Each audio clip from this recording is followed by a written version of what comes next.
I want you to picture something.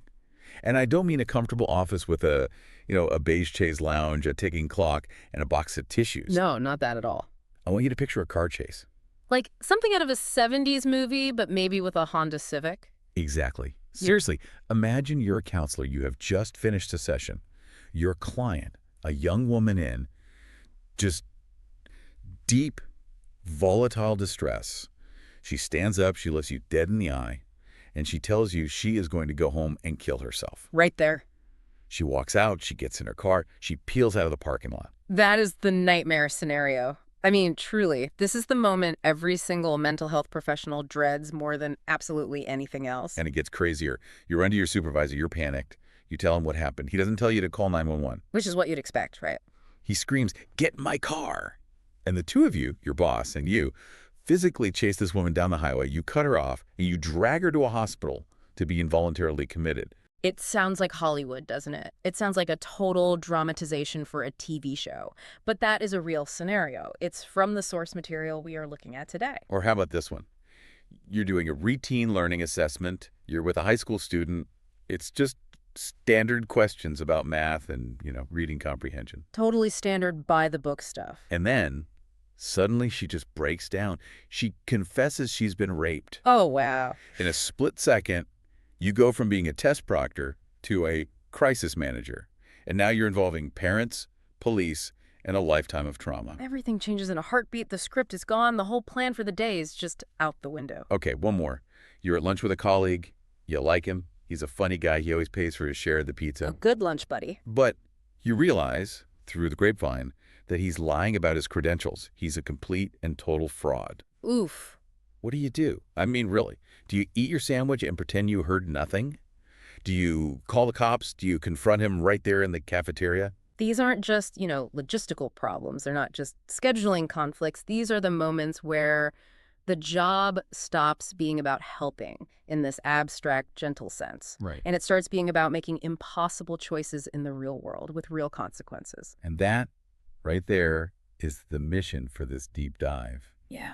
We are exploring the complex, often gray, and honestly pretty terrifying world of ethics in clinical mental health counseling. It's such a fascinating topic because, to an outsider, counseling seems like a soft profession. Sure, you listen, you nod. You offer support, you say, how does that make you feel? It feels safe. But when you peel back the layers, like we're going to do with these sources, you realize it is an absolute minefield. A minefield of what, exactly? It's legal liabilities, it's life or death decisions, and it's these massive, massive clashes between your own personal beliefs and your professional duties. So we have a stack of sources here, Mm-hmm. specifically Chapter 6 on ethics from the Foundations of Clinical Mental Counseling, and we're going to use it to build a map for this minefield. A guide to not stepping on the wrong spot.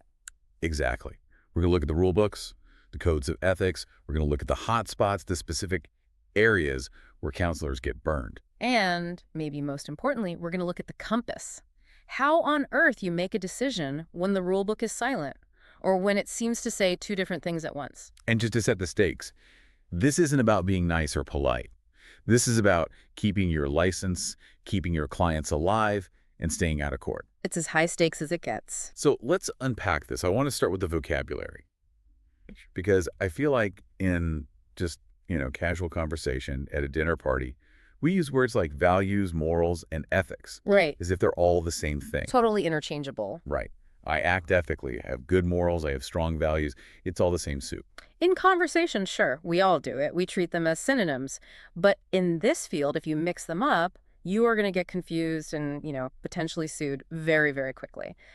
They form what the source calls a sort of quadrant of conflict. Ooh, I like that. The quadrant of conflict. Okay, lay it out for us. What is the actual difference? Let's start with the most personal one, values. Values are, well, they're yours. They are the principles and priorities that are important to you as an individual. Okay, so like I value honesty, or I value honesty, or I value making a lot of money. Exactly. Or I value family time above my career, or I value financial security. It's your internal ranking system for what matters. It's all about me, what gets me out of bed in the morning. Got it. Values are me. So what about morals? That feels different. It's very different. Morals are usually we. They are the beliefs handed down to you. They come from your family, your culture, your religion, your nationality.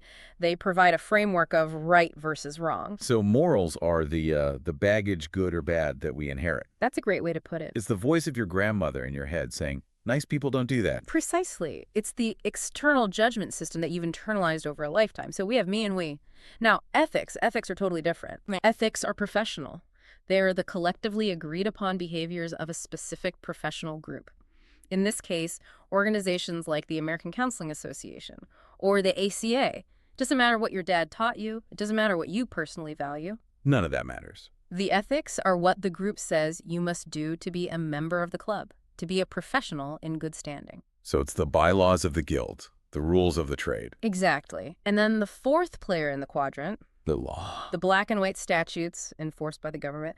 The law is the baseline. It's the do this or go to jail layer. It's the absolute floor of behavior. So to recap, you have values, which are my priorities, Yeah. morals, which are my upbringing, ethics, my profession's rules, and the law, the government's rules. Correct. In a perfect world, I imagine they all line up perfectly, like ducks in a row.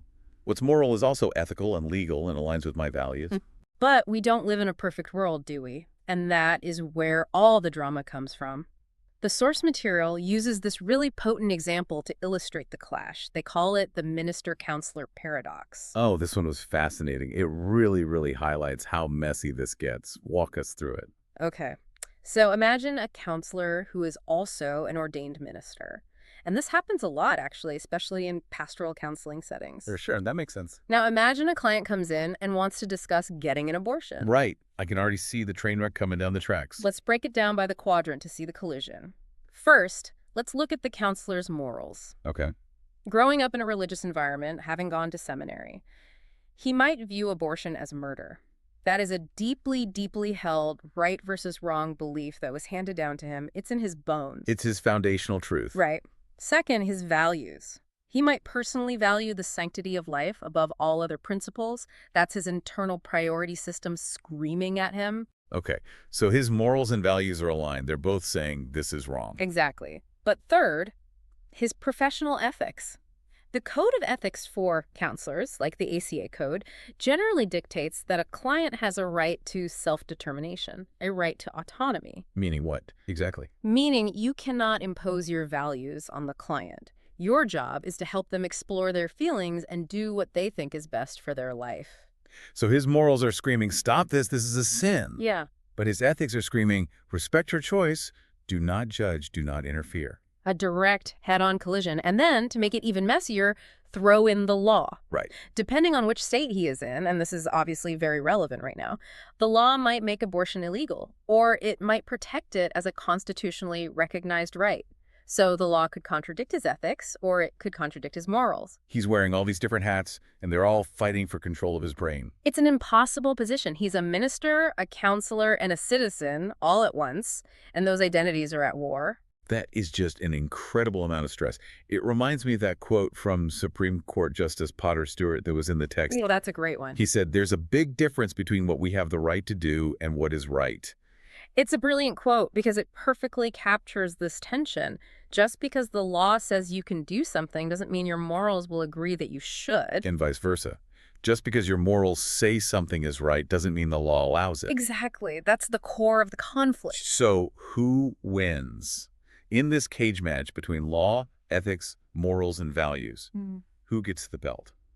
If the law says one thing and the ethics code says another, what does a counselor actually do? Well, in practice, the law. The source text is pretty clear on this. It has to be, I guess. It does. If there's a conflict, the ethical codes generally suggest you should try to work to change the law or make the code fit the law. But ultimately, you have to follow the law to stay out of jail and keep your license. It's the ultimate trump card. It is. But that doesn't resolve the internal anguish of the counselor stuck in that position. And that really leads us to the rule books themselves. Right, the codes of ethics. I have to say, I was actually surprised to see how new these are. I just assumed, since we've been counseling people since the days of Freud, or even, casually since the dawn of time. You'd think there'd be ancient scrolls of ethics. Right. I thought we'd been operating under these rules for a century or more. Not at all. It's shockingly recent. The American Psychological Association only adopted their very first code in 1953. Wow. And the American Counseling Association, the ACA, didn't have one until 1961. That is well within the lifetime of many people who are still practicing today. It is. And because they're so young, they are constantly evolving. They're not static. They mirror societal shifts. As society changes its mind about things like divorce or sexuality or now technology and AI, the codes have to change too. So they aren't stone tablets handed down from on high. They're living documents. Very much so. They get revised every 5 to 10 years, Right. usually. And what is the actual point of them? Is it just to give counselors a headache or another hoop to jump through for their degree? It definitely feels that way to students sometimes, I'm sure. But the source lists 3 main purposes. 1, and this is the most important, protect the consumer. The client. The client. You are incredibly vulnerable in that room. You are pouring your heart out about your deepest fears and secrets. The code is meant to be your shield against any kind of exploitation. Okay, that makes sense. What's number 2? 2, provide a defense if you get sued. If a client sues you for malpractice and you can go into court and say, Your Honor, I followed the ACA Code of Ethics step by step, that helps your legal case immensely. It's like a checklist for staying out of trouble. Did I do this? Check. Did I do that? Check. Exactly. And the third reason is to establish the profession as mature. It's a way of saying, look, we aren't just people chatting in a room. We have rules. We have standards. We are a real profession. Just like medicine or law, take us seriously. But, and there's always a but in these deep dives, the source material points out that the codes aren't perfect. They have some pretty big holes. Huge holes. The biggest one is what's called the cutting edge problem. The cutting edge problem, what's that? It's that technology and society move way faster than committees can write rules. By the time a new ethics code is debated, written, and published, the world has already invented 3 new problems that the code doesn't address. Oh, right, like when social media first exploded. Perfect example. The codes from 2005 probably didn't say anything about friending a client on Facebook or, sliding into their DMs. Not a word. Or think about right now, AI therapy. Is it ethical to use ChatGPT to summarize your confidential client notes? The code from 5 years ago doesn't say. So you're flying blind. The rules are always playing catch up. And there's another, maybe deeper philosophical issue with the codes that the text mentioned. It's that they assume certain universal truths. Yes, and this is where it gets really controversial and, frankly, very interesting. Take the idea of self-determination. We mentioned it earlier, the idea that you, the individual, should decide what's best for you. Right. In Western individualistic cultures like the US or the UK, that seems obvious.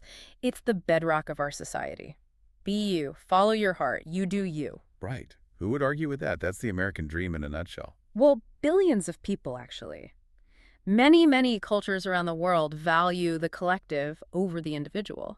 They value the opinion of the extended family or the village elders or religious leaders far more than one person's individual desires. So if a counselor is pushing self-determination on a client from a collectivist culture, They might actually be acting unethically according to that client's entire worldview, even though they are technically following their professional code. so the code itself can be culturally biased. Potentially, yes. It's written from a specific cultural perspective. And consider a commandment like, thou shalt not kill. Okay, that sounds pretty universal. I think we can all agree on that one. Can we? The source points out that many people who believe deeply in thou shalt not kill also support state-sponsored killing. Oh, like in war or with capital punishment. Exactly. So even our most cherished universal truths seem to have a lot of asterisks and footnotes attached to them. The code tries to be a one-size-fits-all document in a world that is definitely not one-size-fits-all. That is a very shaky foundation to build a profession on. But I guess we have to build on it. So let's move to section 3. The hot spots. The danger zones. These are the areas where counselors get burned, where the complaints are filed. And I really want to go through a few of these because the data in the source material was fascinating. They actually surveyed counselors on what they thought was ethical. And the disagreement was wild. It was. The lack of consensus is the scariest part. It shows that even the professionals don't always agree on where the line is. Which means it's very easy for a well-intentioned person to step over it without realizing. Let's start with the big one. Boundaries. specifically dual relationships. This is where you are the counselor, but you are also something else to the client. The dreaded slippery slope. Let's talk about bartering. Yeah. This one sounds so old school, like something from 100 years ago. Can a client pay me in chickens? Or, can a mechanic fix my car in exchange for therapy? Technically, yes. The code actually allows for bartering if it is not exploitative and it's common practice in the community. Okay, but it sounds like a terrible idea. It's incredibly risky. Let's use that mechanic example. He fixes your car in exchange for 6 sessions of therapy for his depression. Okay, sounds like a fair trade on paper, value for value. But what happens when 2 weeks later your car breaks down again? The repair failed. Now, you are sitting in a session with him. Can you be objective? No way, I'm angry. I'm thinking about my broken radiator and how much it's going to cost me. Are you judging his competence as a mechanic? Absolutely. I'm thinking, this guy can't even fix a car. How's he going to fix his life? And he feels that. He senses your annoyance, your judgment. And just like that, the therapeutic relationship, that safe space, is contaminated by the bad business deal. It turns a clean, professional relationship into a muddy, resentful one. Okay, so bartering is a minefield. What about gifts? My client is grateful and brings me a nice scarf. Or a batch of homemade cookies. Do I take it? This is a classic dilemma. The source mentions a specific threshold that often pops up in these discussions, which is around $25. A $25 rule. It's not a hard rule, more of a guideline. Generally, small, inexpensive token gifts are okay. A batch of cookies is fine. But it's not just about the price tag. It's about the meaning and the timing. What do you mean? Well, if a client gives you a Rolex watch, you have a problem. Obviously, that's not a thank you gift. That's, I don't know what that is. A bribe. A declaration of love. Something intense. It's something that changes the dynamic. You have to consider the implication of accepting the gift. If you reject a small gift, like the cookies, you might deeply offend or shame the client, especially if gift giving is important in their culture. Right, you could damage the relationship by saying no. But if you take a large gift, you might feel like you owe them something. It creates an imbalance. It's a real minefield. Now, here is where the survey data in the source just blew my mind. Social interactions. The survey asked counselors, is it ethical to attend a client's wedding or graduation? Ah, the out-of-office citing, what did they say? 64.1% said yes, it's ethical. So roughly 2/3 think it's okay. And that kind of makes sense to me. It's a major life event. It's a public ceremony. You're there to support their progress. It's a symbolic gesture. Look, you made it. I helped you get there. Okay, I can see that logic. Now, what about hugging a client? Ooh, hugging is tricky. So much context there. 72.8% rated it as ethical, even higher than the wedding. That's high. But again, context is everything. Hugging a grieving widow who just lost her husband is a natural human gesture of comfort. Of course. Hugging a client with whom you have intense, unspoken sexual attraction is a massive boundary violation. The code can't regulate the vibe of a hug, but the counselor has to know the difference. The intent matters. But then we get to this one, friending a client on Facebook. Oh, this has to be low. Very low. 4.6%. There it is. A cliff. An absolute line in the sand. It's a huge drop-off. Why is that line so sharp? You can go to their wedding, you can hug them, but you absolutely cannot be Facebook friends. What's the difference? Think about the nature of the interaction. A wedding is a structured public event with a clear end time. A hug is a momentary gesture of support. Social media, that is a 200-4/7 window into the counselor's private life. It breaks what therapists call the blank slate. The blank slate. What's that? In traditional therapy, the idea is that the focus should be 100% on the client. The less the client knows about you, the more they can project their own feelings and issues onto the relationship, which is useful. Okay. If the client sees you ranting about politics on your wall, or posting drunk photos from your vacation in Cabo, or fighting with your spouse in the comments section, It shatters that illusion. completely. It changes the power dynamic. It blurs the professional boundary in a persistent, uncontrolled way. It's not just a window you open, it's a door you've left wide open for them to walk through anytime they want. That makes total sense. It ruins the neutrality of the space. Okay, now we have to talk about the ultimate boundary violation. Sexual contact. The absolute prohibition, there is no gray area here, not with current clients. It is never, ever, ever ethical. It is predatory. It is exploitative, period. But the source does mention a loophole, or what seems like one. The former client loophole. Ah, yes, this is a very controversial area. Some codes suggest that after a specific time period, often the source mentions 2 to 5 years after therapy ends, A sexual relationship might be considered consensual. So you just have to wait 5 years and you're in the clear. Not exactly, and the source text is very, very careful here. It says the burden of proof is on the counselor to prove that no harm was done to the former client. How do you prove a negative? How do you possibly prove no harm was done by the relationship? That's the point. You really can't. You are effectively guilty until proven innocent. The strong implication from the ethical boards is, don't do it. Even if the calendar says it's been 5 years, the power dynamic of that therapist-client relationship is so strong, it often persists long after the sessions end. The client might still see you as the all-knowing authority figure. Exactly. They might still see you as their savior or the expert. If you enter that relationship, you're walking onto a legal and ethical landmine that will almost certainly blow up in your face. Okay, let's shift from physical boundaries to digital ones. Technology. We talked about Facebook, but what about Googling a client? I'm about to see a new client. I just type their name into Google to see who they are, get a feel for them. Ethical. What did the survey say on that one? Only 25.4% rated this as ethical. That one surprised me. I really thought everyone Googled everyone these days. It just feels like modern life. It feels like due diligence, doesn't it? You want to know if they're dangerous or if they are who they say they are? But let's try to think about it from the client's perspective for a second. Okay. They are coming to you to share their story on their terms, in their own time, their narrative. If you've already found things they haven't chosen to tell you, things from their old blog or their arrest record from 10 years ago or their messy divorce papers. You're not starting from a place of trust. You're starting with secrets. You hold information they don't know you have. You are viewing their personal information without their consent. It's like peeking in their windows before you knock on the front door. That's a perfect analogy. The source implies it's a form of digital voyeurism. Unless you have a very specific documented safety concern, the ethical standard is to let the client tell you who they are. Digital voyeurism. That's a great phrase.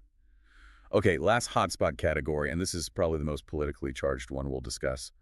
Value conflicts. This is where the culture wars come crashing into the therapy room. The big question posed by the source is, can you refuse to counsel an LGBTQ plus client because of your religious values? This takes us right back to the minister-counselor paradox we started with. It's the same fundamental conflict. And the data here is split right down the middle. 50.4% of counselors surveyed considered it ethical to refer a client to someone else due to a conflict in personal values. A 50-50 split, that is a massive divide. It basically means the profession is at war with itself on this issue. How do the two sides justify their position? Well, one half says, if my deeply held beliefs prevent me from being objective and affirming for this client, then the most ethical thing I can do is send them to someone who can help them better. That's the argument for referral. It's framed as being in the client's best interest. I can't affirm your lifestyle, so you should go see Bob because he can. And the other half of the profession. The other half says, absolutely not. Your job is to be a professional. You need to work through your biases. If you turn someone away because of who they are, that is discrimination, plain and simple. It's a form of client abandonment. You signed up to help people, not just the people you agree with. Where does the code land on this? The ACA code generally leans toward the second position. You need to learn to work with diverse clients and not discriminate. But the human reality is that half of counselors feel they should be able to opt out. And then on a different note of value conflicts, there's the issue of terminally ill clients, specifically counseling someone who wants a hastened death. Assisted suicide, basically. Physician-assisted dying. The survey on this was completely different. 90.5% rated counseling this person as ethical. A huge consensus. Look at that compared to the LGBTQ plus issue. It's a massive difference. It suggests that counselors as a group see ending intractable suffering as a major ethical good, perhaps even overriding the do no harm principle in its most traditional, literal sense. And speaking of end of suffering, that brings us perfectly to our case study. This is section 4, decision making. We need a compass because the map is full of blank spots. We do, because sometimes the rulebook doesn't have a specific line item for your specific messy human problem. Right. It gives you principles, but not answers. So let's introduce Angela. This is from case study 6.1 in the text. Angela is an 84-year-old great-grandmother. She has pancreatic cancer. It is debilitating, it is incredibly painful, and she is dying. There's no cure. A tragic but unfortunately common situation. She calls you, her counselor, and says the morphine isn't working anymore. The pain is unbearable. She's a proud woman. She doesn't want her 13 grandchildren to see her waste away into nothing. That makes sense. She wants to control her own ending. Exactly. She asks you to help her expedite her death. She wants you to help her get enough morphine to overdose. Whoa. Okay. That is a huge ask. And here is the kicker. Here's the ultimatum. Yeah. If you refuse, she tells you she will do it herself, and it will be violent. She'll use a gun. My gosh.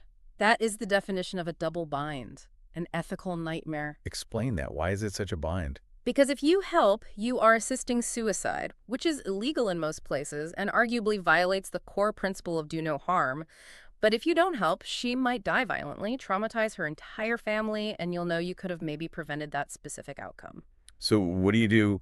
The text offers us 4 different models of ethical decision-making. Let's try to apply them to Angela's case to see if they help us sleep at night. Okay.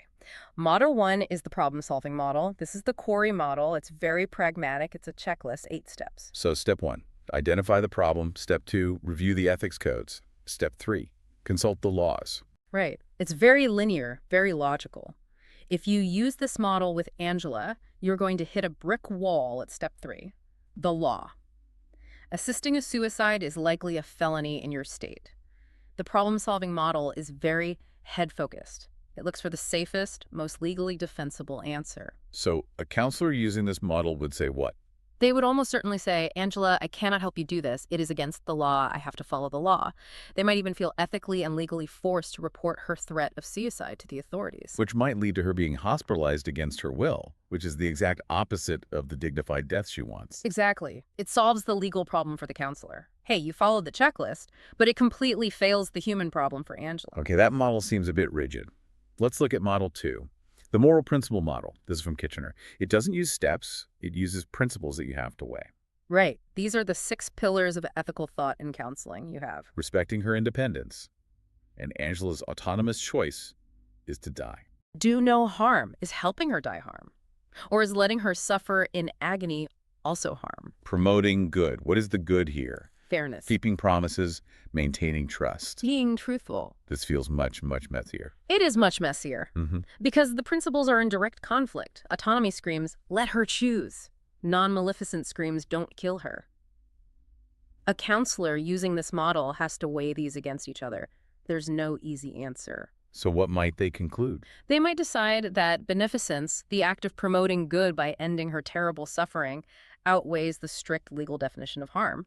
Or they might decide that fidelity, staying with her, not abandoning her emotionally in her final days, is the most important thing, even if they can't give her the pills. So this model acknowledges the brutal conflict, but doesn't necessarily give you the answer. It just gives you a more sophisticated headache. It gives you the language to wrestle with it. It forces you to ask, which principle is most important to uphold in this specific situation? Okay.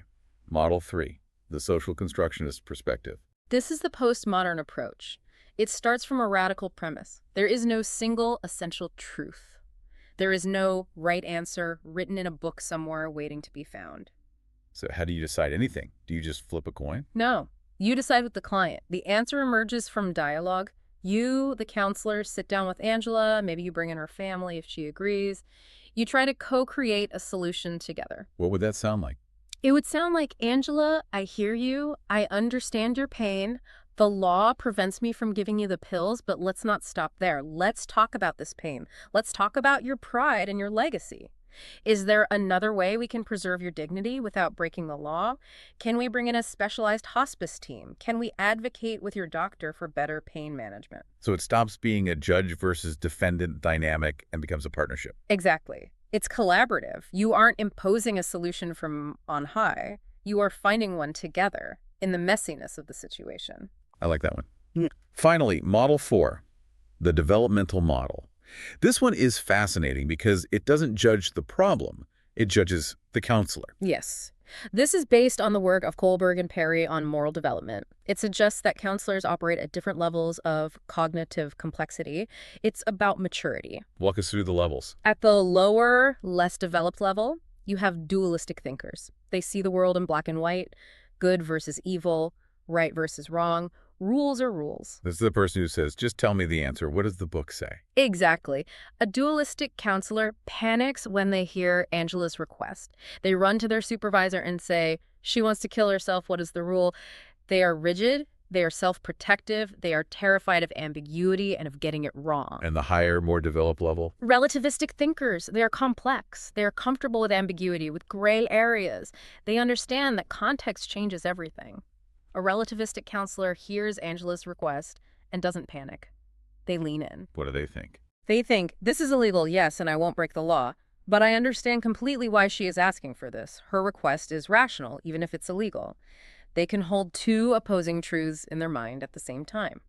And the source says that education and, more importantly, experience are what move you from being dualistic to being relativistic. Hopefully, that's the goal of good training and supervision. Though some people stay dualistic their entire careers, they want the safety of the rule book. So to bring it back to Angela, the relativistic counselor might not give her the pills, but they might stay in the room and hold her hand while she cries and talk about her fears. The dualistic counselor might just call the police. That is the profound difference. Same law, same ethical code, but a totally different human experience for the client based entirely on the counselor's own developmental stage. That brings us to the scariest part of the job. The moment when you have to break the trust. When you are legally and ethically required to call the police. Section 5. When privacy must break. Confidentiality is the sacred cow of therapy.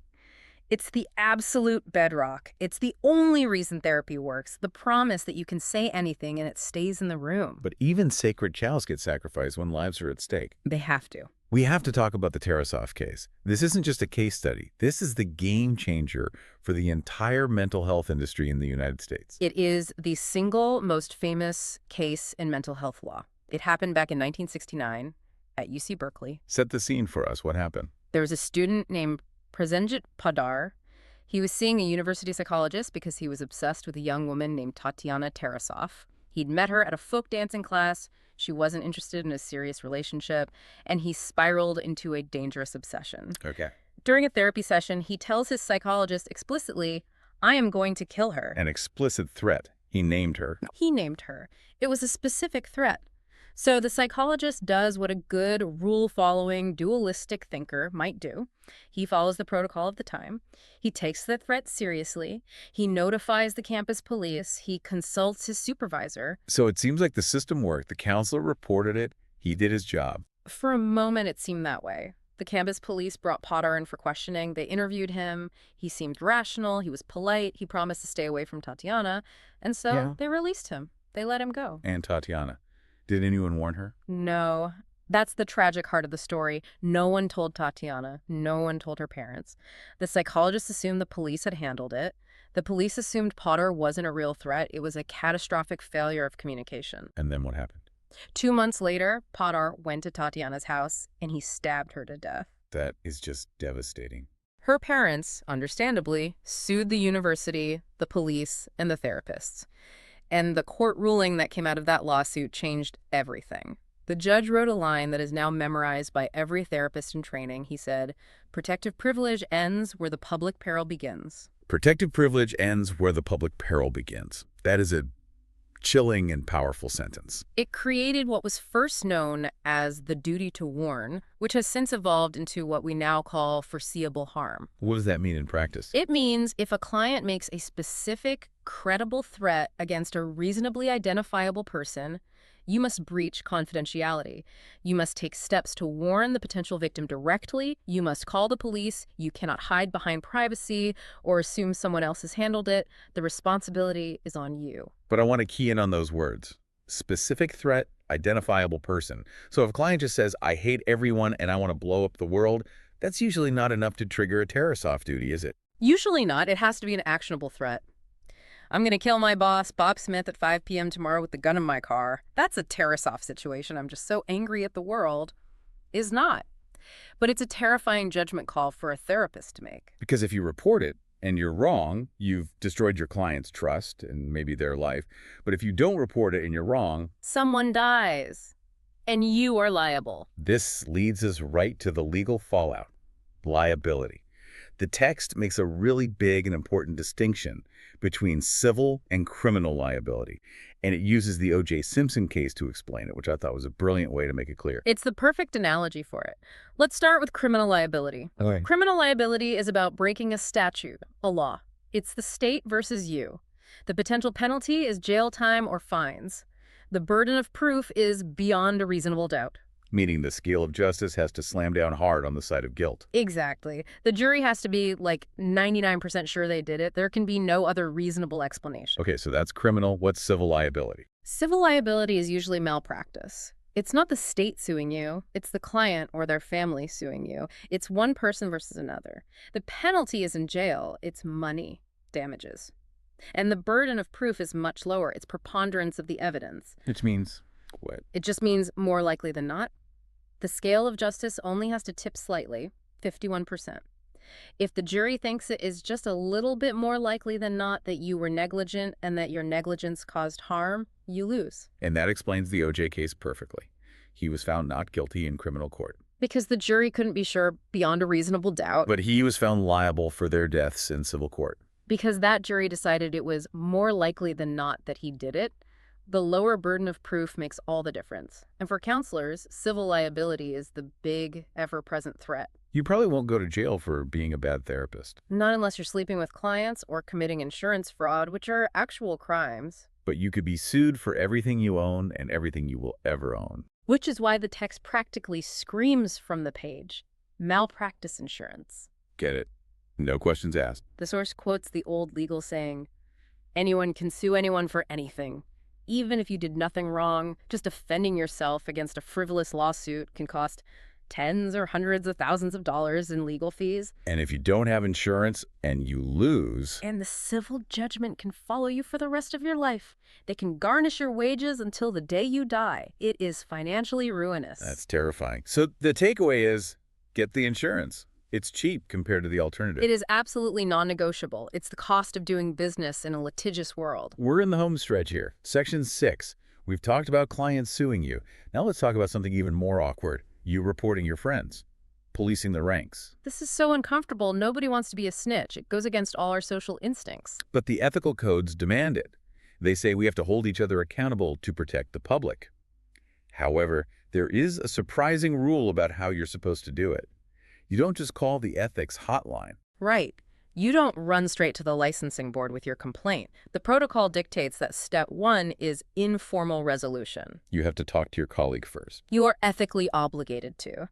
Unless there is substantial harm involved, we're talking sexual abuse, insurance fraud, immediate danger, you have to go to your colleague directly and say, hey, I noticed this thing you're doing, and I'm concerned it might be unethical. Can we talk about it? Why? Why not just report them? They broke the rules. Get them out of the profession. Because often it's a genuine mistake or a lack of knowledge, especially with new technology or a new law, and reporting someone to a licensing board is a nuclear option. It can destroy a career even if the person is exonerated. The code wants you to try to fix the problem at the lowest, most collegial level possible. It prioritizes remediation over punishment. There was a story in the text, it was a reflection exercise, that illustrated this perfectly and frankly shockingly. The assessment report story. Yes, that's a classic teaching case. A psychologist saw that a colleague at her agency was writing terrible, inferior psychological reports. Just bad, sloppy work. Misinterpreting data, poor writing, potentially harming clients with bad recommendations. So she did the right thing and reported her, right? She went straight to the state licensing board. She skipped the informal step. She thought she was being a good ethical soldier, protecting the public. And guess what happened? The licensing board sent her a letter of reprimand. They reprimanded the whistleblower. What? Why on earth would they do that? Because she skipped step 1. She didn't attempt an informal resolution. She violated the specific ethical code regarding resolving ethical issues by not talking to her colleague first. The original accusation, the bad reports, was never even addressed by the board because the process she used was flawed from the start. That is absolutely wild. She got in trouble for trying to do the right thing because she did it the wrong way. It highlights how technical and procedural ethics can be. It's not just about having good intentions. It's about following the established procedure. It's a bureaucracy of behavior, and you have to navigate it correctly. So we've covered the quadrant of conflict, the rule books, the hotspots, the decision models, the law and liability, and the rules for reporting. It's a lot to hold in your head at once. It is a heavy, heavy load. If you had to boil all of this down to a survival guide for our listeners who might be in this field or thinking about it, what are the core best practices? The text lists a bunch. But the big ones, the ones that will keep you out of trouble 99% of the time are... Keep good records, meticulous records. Mm-hmm. If it isn't written down, it didn't happen in a court of law. Your notes are your #1 defense. Stay within your competence. Don't try to treat schizophrenia if you're trained as a marriage counselor. Stay in your lane. Refer out. Obtain informed consent. Make sure the client knows exactly what they're signing up for, what the costs are, what the risks are, and what the limits of confidentiality are. And 4, and this is the biggest one, please, for the love of everything, never, ever engage in sexual relationships with clients. Past or present, just don't.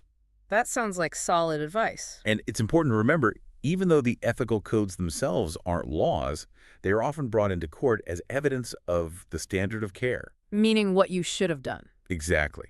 A lawyer will stand up and say, the ACA code says to do X, and the defendant did Y. They failed to meet the standard of care for their own profession. It can be used against you. I want to leave our listeners with a final thought to bring it all home. We talked about Angela.